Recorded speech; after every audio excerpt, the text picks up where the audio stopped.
終於都完成咗啦，冇錯，已經裝好咗創3推進器，呢一個就係超卓艾斯亞嘅真正形態啊！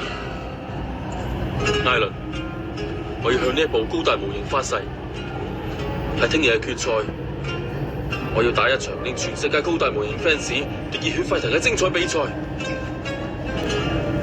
淨係咁係唔夠嘅咩？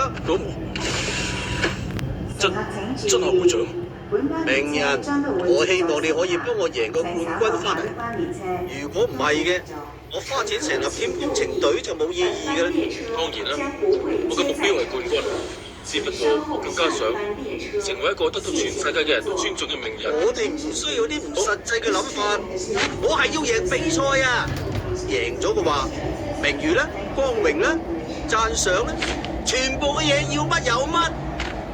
為咗咁樣，你要揾出對方嘅弱點喺邊，唔使理佢哋嘅感受，盡情打殘佢哋部機，直到佢哋還唔到手。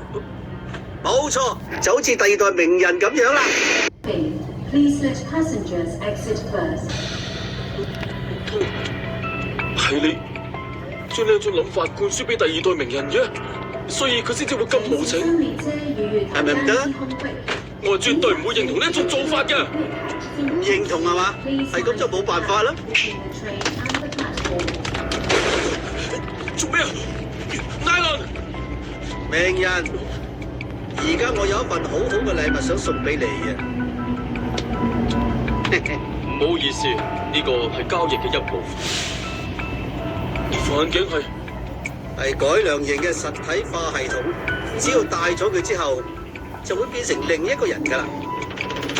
目的就係要打贏比賽，要不擇手段。